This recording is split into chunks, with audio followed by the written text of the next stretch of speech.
Hi everyone!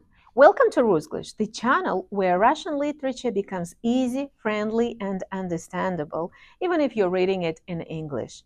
Today, I want to explain something very important. To truly understand the great Russian novels, the big ones like War and Peace, Anna Karenina, The Brothers Karamazov, you need a foundation, a base, a set of images and feelings that Russian readers grow up with. Without that base, the books are still interesting, but you miss their deeper soul. So let's talk about why this foundation matters and how to build it. Russian literature is a world, not just a list of books. When someone in America picks up Russian literature, they often start with the biggest, most famous novels, and that makes sense. They are masterpieces. But imagine watching the last Avengers movie without seeing any of the earlier ones. You'll understand what's happening, but you won't feel it. Russian literature works the same way. It's a whole universe where each book builds on what comes before it. The writers talk to each other across generations, and the stories slowly grow into something bigger. The big novels rest on small stories.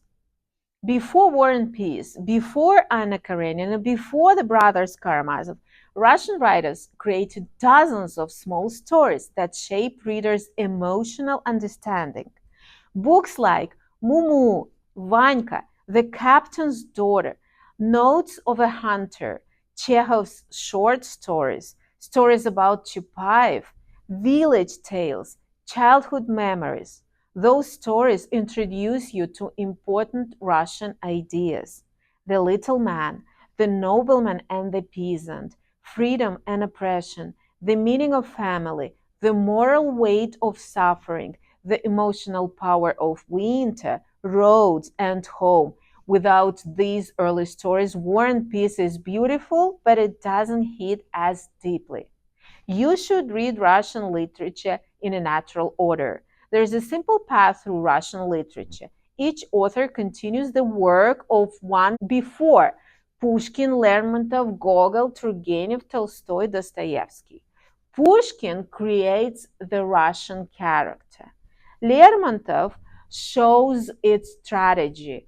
Gogol shows its darkness and absurdity. Turgenev shows the beauty and sadness of the countryside. Tolstoy and Dostoevsky take all of this and take it into the world-class philosophy. If you skip straight to Tolstoy, you see the story but miss the evolution. The great novels are not just plots, they are natural experiences. Books like War and Peace and The Brothers Karamazov didn't appear out of nowhere. They are answers to questions Russians asked for generations. Why do people suffer? What is conscience? What is moral duty? What makes a person truly good? What is love?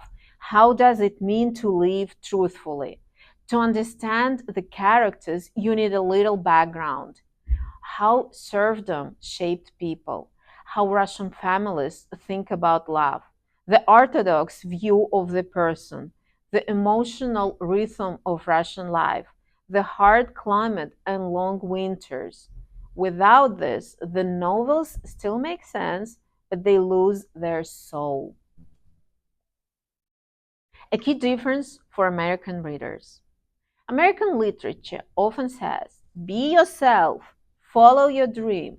Russian literature usually says, pass through hardship, become a better person. Two different cultures, two different moral languages. Once you understand this difference, Russian books suddenly click. Russian literature needs a small dictionary of ideas.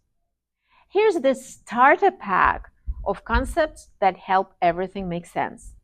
The little man, faith, conscience, moral duty, suffering as purification, the road, the image of the mother, winter as a metaphor, the village, the balance between freedom and responsibility. Once you learn these ideas, Russian literature stops feeling heavy and starts feeling meaningful. So before jumping into the giant novels, let's take the journey step by step. Here in Rusglish, I'll guide you through all the essential stories and ideas you need, gently, clearly, and in a way that feels natural. If you want Russian literature to finally make sense, subscribe and join me on this path. See you on the next lesson.